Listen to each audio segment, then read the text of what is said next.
Hello, my name is Duygu. For this digital design course, I made an automatic plant watering system.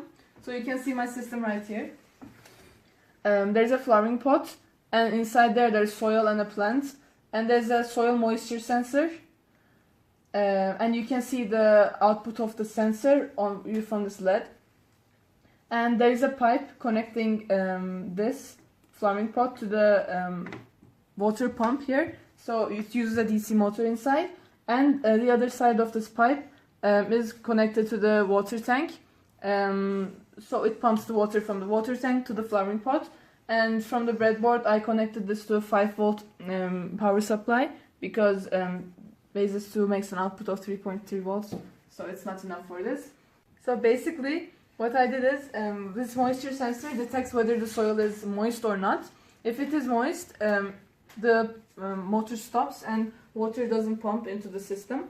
If it is dry, so there is no moisture, the pump pumps some water. It's approximately 10 milliliters, and then it stops for a certain time.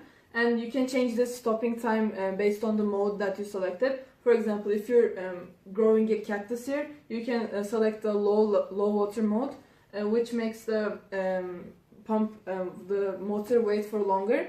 If it is a high level mode, it waits for less time, so it waters more frequently.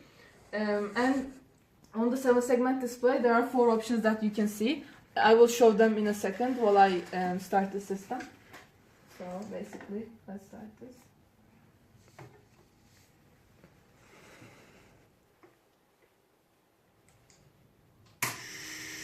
So it's watering water now. This is dry. Okay, now you can see from the sensor that it is seeing that there is water, so it no longer pumps water into the system. You can see the current time. It started from 00 once you open the bases, and now it is counting. And you can see the number of times watered, it is 1. And you can see the last time it's watered, it is 00 because it started by watering the system, so it's 00. And you can see the total milliliters. Since it waters once, it's 10 milliliters. And we can't wait for the soil to dry now, so let's take it out and make it water again. So now it watered twice. Let's make it moist again. So we can see that the times watered is now 2, and the last time is 42 seconds. And let's make it water again. So let's look at the time. It's right now 1. Like at 1:05 I will make it water. So 1:05. And from the last times watered we can see the 30th second and go to the one before that, which is I'm sorry, this is the milliliters. So last time watered at 42 seconds, then after that 1:05 like I said. So we can view the last 10 times watered from the display select, and you can see the total times watered. So if it's watered for 15 times, you can only see the last 10, and the first 5 are not seen as times. And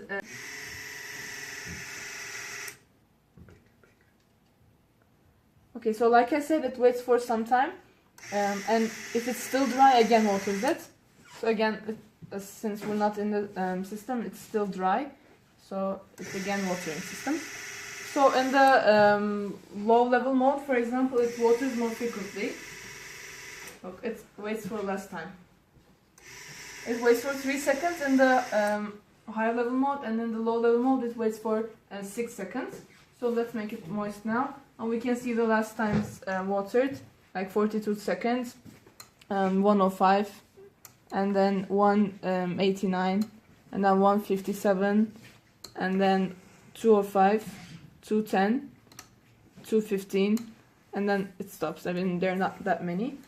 So this is my system, and it's the basic goal of this project is to, like, if you're, for example, planting tomatoes and like other fruits or vegetables in your house, like you can put them in like several pots there, and with this system you can have a large watering tank at the back, and you can connect accordingly, like I did for 5 different pots, and it can water them all.